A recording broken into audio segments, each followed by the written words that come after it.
যে আমি চিন্তা করা শুরু করছি এই লেভেলটা, এটা more important for development or engineering. এই লেভেলে মানে সবারই কিছু না কিছু প্র্যাকটিস থাকা উচিত।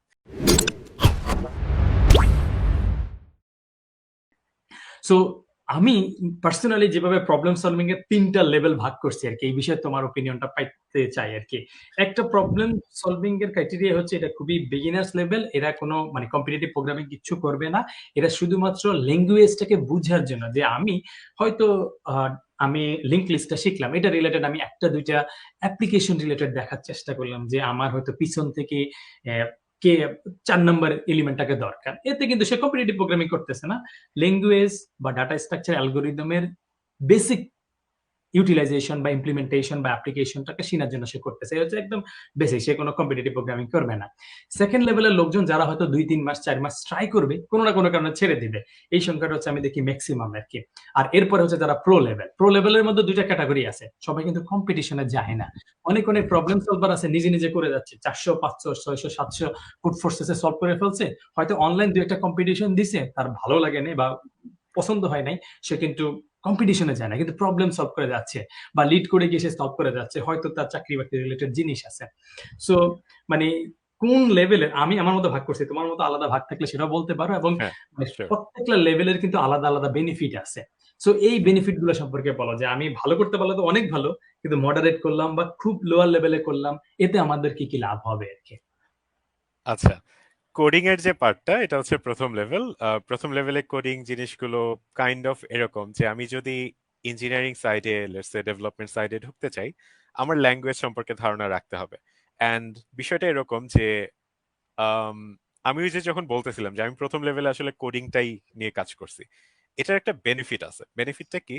যে আমি যখন চিন্তা করা শুরু করব, I wouldn't be thinking about let's say low level implementation, কারণ ওই জিনিসটা আমার প্র্যাকটিস হয়ে গেছে। তো আমি শুধু আমার চিন্তা নিয়ে কাজ করতে পারতেছি। ইটস লাইক একটা লো লেভেল ল্যাঙ্গুয়েজ থেকে মিড লেভেল ল্যাঙ্গুয়েজে যে অ্যাডভান্টেজ পাওয়া যায়, মিড লেভেল থেকে হাই লেভেল ল্যাঙ্গুয়েজে যে অ্যাডভান্টেজ পাওয়া যায়, আমি আমার হিউম্যান লেভেলে সেরকম অ্যাডভান্টেজ পাচ্ছি। সো আমি চিন্তা করতেছি উপরের লেভেলে, আমার ডিরেক্ট ইমপ্লিমেন্টেশন, লেটস আমার একটা লিস্ট রিভার্স করতে হবে, বা হচ্ছে লেটস একটা কমপ্লেক্স ডেটা স্ট্রাকচার মেনটেন করা লাগবে। ল্যাঙ্গুয়েজটা ক্লিয়ার হয়ে গেলে তো ওই জিনিসটা কমপ্লেক্স থাকে না। লেটস সে একটা লিস্ট রিভার্স করা, ইটস আ বেসিক থিং। তো ওই জিনিসটা আমার জাস্ট চিন্তা হবে যে আমি এটা রিভার্স করব, তারপর কি করব, ডিরেক্টলি এই চিন্তায় জাম্প করতে পারতেছি। তো ল্যাঙ্গুয়েজটা ভালো ক্লিয়ার হয়ে গেলে এই অ্যাডভান্টেজটা পাওয়া যায়। দ্বিতীয়ত হচ্ছে একটা ল্যাঙ্গুয়েজে ভালো হয়ে গেলে দেন বাকি, অ্যাজ ইন ভালো হওয়ার সংজ্ঞা আমার কাছে এমন যে সেটা নিয়ে আমি মোটামুটি basic all types of operation run করতে পারি, and it can go up to function. আমার মতে যে আমি একটা ল্যাঙ্গুয়েজের ফাংশন লেভেল পর্যন্ত যদি ছোট থেকে চিন্তা করি, সো ফাংশন লেভেল অ্যান্ড সেটার ওই যে বেসিক কিছু ডেটা স্ট্রাকচার চেনা, ওই পর্যন্ত করছি মানে সেই ল্যাঙ্গুয়েজটা নিয়ে আমার ইনাফ ধারণা হয়ে গেছে। এরপর আমার যখন যা লাগবে I can just go back to a reference book or Google it. তো এরকম হতে পারে। তো এটা হয়ে গেলে এই বেনিফিটটা পাওয়া যায়। দ্বিতীয়ত হচ্ছে যে আমি চিন্তা করা শুরু করছি এই লেভেলটা, এটা more important for development or engineering. এই লেভেলে মানে সবারই কিছু না কিছু প্র্যাকটিস থাকা উচিত। এতে কি হবে যে আমি সিনারিও চিন্তা করতে পারবো অনেক। লেটস সে যে আমার ইন্ডাস্ট্রিতে কোন একটা সলিউশন একভাবে করা হচ্ছে, যেটা লেটস সে যে order of N square operation নিচ্ছে, আমি দেখতে পাচ্ছি। তো এটা আমি বুঝতামই না যে this is a bad thing, it it can cause a problem. So complexity সম্পর্কে আমার ধারণাই ছিল না আগে। এমন যদি হয় তাহলে আমি আসলে ওই যে ওটার কোনটা পারফরমেন্ট, কোনটা ল্যাগ করতে পারে, এই জিনিসগুলো আমি বুঝতে পারবো না। সো এটা আমি ডিটেক্ট করা শিখতেছি, তারপর আমি যে গিয়ে বলবো যে ওকে, আমি যেহেতু প্রবলেম সলভিং কিছুটা করছি, আমি জানি হয়তো এটাকে বেটার করা যায়। তো আমি কন্টিনিউয়াসলি চিন্তা করতে পারতেছি, আমার বিলিফ সিস্টেমটা চেঞ্জ হয়ে গেছে, আমি এখন চিন্তাশীল হওয়ার বেনিফিট পাচ্ছি। তো ওই ওয়েতে আমার মানে দেখা যাবে যে একটা কাজের ধরন চেঞ্জ হতে শুরু করবে যদি আমি মিনিমাম প্র্যাকটিসটাও রাখি। আমি যখন দেখবো যে একটা প্রবলেম সলভ করার 3-4 রকম ওয়ে আছে, তখন আমার মনে হবে যে ওকে, আমি ইন্ডাস্ট্রিতেও যা সলভ করতেছি এটা হয়তো বেটার কোনো ওয়েতে করা যায়। সেটা খোঁজার মেন্টালিটিটা আমার আসতেছে। তো এই জিনিসগুলোতে হেল্প পাচ্ছে। তারপর লেটস কোনো একটা সিম্পল প্রবলেম, যেটা যারা প্রবলেম সলভ করে না তার হয়তো এই জিনিসটা নিয়ে চিন্তা করে 3 দিন পর সলভ হবে জিনিসটা, সেটা হয়তো একজন ভালো প্রবলেম সলভার, মানে ইফ ইটস কমপ্লেক্স, সে হয়তো একদিনে সেটা সলভ করে ফেলতে পারতেছে, বিকজ তার ব্যাকগ্রাউন্ড নলেজ ওইদিকে বেড়ে গেছে। মানে মাল্টিপল সিনারিও যত হ্যান্ডেল করা যায় ইভেনচুয়ালি আমরা তত মানে ফিউচারে সিমিলার থিং লাগলে সেটাতে বেশি পারফর্ম করতে পারবো। তো এই জিনিসটা প্রবলেম সলভার যেহেতু রেগুলার কিছু না কিছু সিনারিও নিয়ে চিন্তা করতেছে দৈনিক, এমন যদি হয় তাহলে তার এই জিনিসটা হয়ে যাচ্ছে, সে চিন্তার প্র্যাকটিসটা রাখতেছে। ইটস লাইক মাথায় শান দিয়ে রাখা রেগুলার কিছু না কিছু। তো সেটা হলে আমার ডেভেলপমেন্টে হেল্প হচ্ছে। অনেকে মনে করে যে ডেভেলপমেন্টের পাশাপাশি প্রবলেম সলভিং করা বেনিফিশিয়াল না, কিন্তু এটা অ্যাকচুয়ালি বেনিফিশিয়াল। আমি মাঝখানে দুই একদিন মানে মোটামুটি 1 মাস প্র্যাকটিস না করে আমার ফিল হইতেছিল যে আমার চিন্তা শক্তি কমে যাইতেছে। তো আমি আবার ওইটাকে শান দেওয়ার জন্য আবার প্র্যাকটিস শুরু করছি, এন্ড আই ডিডন্ট স্টপ দেয়ার। তো ওই আর কি, এটা হচ্ছে দ্বিতীয় লেভেল, যে আমি মানে বিগ কোনো এম করতেছি না বা আমি খুব ভালো করবো এমন না, বাট আমি রেগুলার প্র্যাকটিস করতেছি কিছু না কিছু। So this is also good. এখানে যে মিস্টেকটা করা উচিত না সেটা হচ্ছে যে সব সময় সব ইজি প্রবলেম দেখবো না। এতে মানে দেখা যায় যে যা পারি সেটাই বারবার করতেছি, এরকম যদি না হয় ইন দ্যাট কেস এটা বেনিফিট দিতে পারে। থার্ড যে লেভেলটা, এটার মধ্যে ওই যে মানে আমি ভালো করতে চাই but it's not my focus একটা জিনিস, আরেকটা হচ্ছে আমি ভালো করতে চাই এন্ড কম্পিটিটিভ প্রোগ্রামিং এ ভালো করতে চাই সেটা নিয়ে। সো ওই প্রথম যেটা সেটা আসলে কাইন্ড অফ এই যে দ্বিতীয় লেভেলের মতোই, বাট আমি তখন ফোকাস করতেছি আমি আরো কমপ্লেক্স ডেটা স্ট্রাকচার সলভ করতে চাই, আমি আরো কমপ্লেক্স অ্যালগোরিদম দেখতে চাই, এই জিনিসগুলো চলে আসতেছে। তো ওইটা কাইন্ড অফ লেভেল 2 এর একটা আপগ্রেড, যে আমি হার্ডার জিনিস ডিল করতে চাই যাতে আমি হার্ডার জিনিস দেখে ভয় না পাই, আমি হার্ডার জিনিস নিয়ে আরো চিন্তা করতে পারি, এই জিনিসগুলো।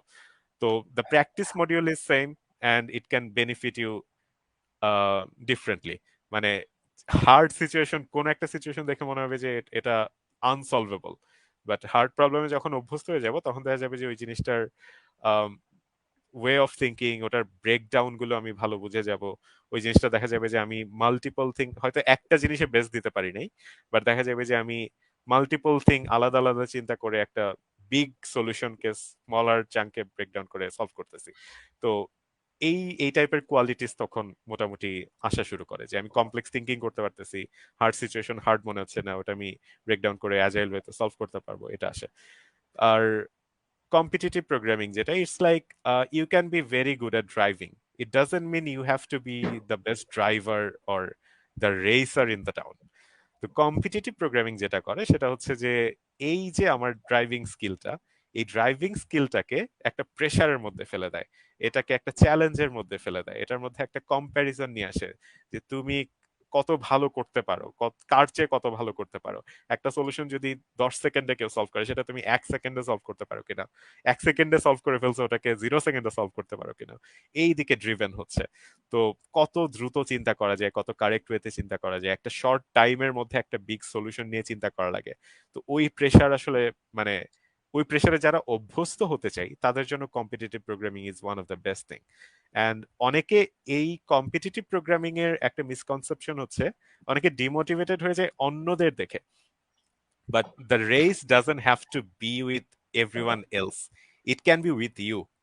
তুমি গতকাল যা পারতা তুমি তার চাইতে বেশি পারফরমেন্ট কিনা আজকে। তুমি একটা প্রবলেম মানে নিজের ক্ষেত্রে যে তুমি যেটা 10 সেকেন্ডে সলভ করতে পারতেছো সেটা তুমি 1 সেকেন্ডে পারতেছো কিনা, তোমার যেটা 5 ঘন্টায় চিন্তা করে সলভ হচ্ছে সেটা ইন ফিউচার লেটস সে 1 ঘন্টায় আনতে পারতেছো কিনা। তো this is a competition as well. তো ইন্ডিভিজুয়াল গ্রোথে যদি নজর দেই তখন দেখা যাবে যে আমরা ওই এক্সটার্নালিও জিতে যাইতেছি। তো এই মাইন্ডসেটেও অনেক সময় কাজ করা যায়। তো মানে এই জিনিসটা এভাবেই কম্পেয়ার করা পসিবল যে driving is good, driving can take you somewhere, but if you become a good racer you also become a very good driver। তো দ্যাটস দ্য থিং। কেউ যদি ওই ড্রাইভিং এ লেটস সে যে I I can drive anything, আমি সব রকম জিনিস করতে চাই গাড়ি নিয়ে, দ্যাটস ওয়েন ইউড সে যে আমি কম্পিটিটিভ প্রোগ্রামিং দেখতে চাই, তাহলে আমার সেই প্র্যাকটিসটা হবে। ইট ডাজন্ট মিন যে I have to be top. আমি কম্পিটিটিভ প্রোগ্রামিং এ কম্পিটিশনে থাকতেছি মানে আমি আমার অ্যাট্রিবিউটস গুলোকে চ্যালেঞ্জ করতেছি আর সেগুলোকে ইমপ্রুভ করার চেষ্টা করতেছি। ইট জাস্ট ডাজন্ট এন্ড যে আমি একটা প্রবলেম সলভ করছি সেটা ওখানেই শেষ। Competitive programmer goes further from there. এটাই, দ্যাট ইজ দ্য ডিফারেন্স। এটা আমার কাছে খুবই ভালো লাগছে যে তুমি যেটা বললা যে একজন ভালো ড্রাইভার তুমি অনেকভাবে হইতে পারো। আর তুমি যদি ভালো রেসার হও তাইলে তুমি কিন্তু ভালো ড্রাইভার বাই ডিফল্ট হয়ে যাবাই আরকি। So right. ইট টেলস আ লট যে আসলে আমি প্রোগ্রামার বা সফটওয়্যার ইঞ্জিনিয়ার আমি অনেকভাবে হইতে পারবো, দ্যাটস নট এ প্রবলেম, এবং আমার চমৎকার ক্যারিয়ার হইতেই পারবে, এবং দুনিয়ার সবাই যে আসলে প্রবলেম সলভিং করে আসবে সেটা এরকম না, বাট প্রবলেম সলভিং করে আসলে তোমার যে কনফিডেন্স বা তোমার যে কন্ট্রিবিউশন সেই জিনিসটা সিগনিফিকেন্টলি বেটার থাকবে।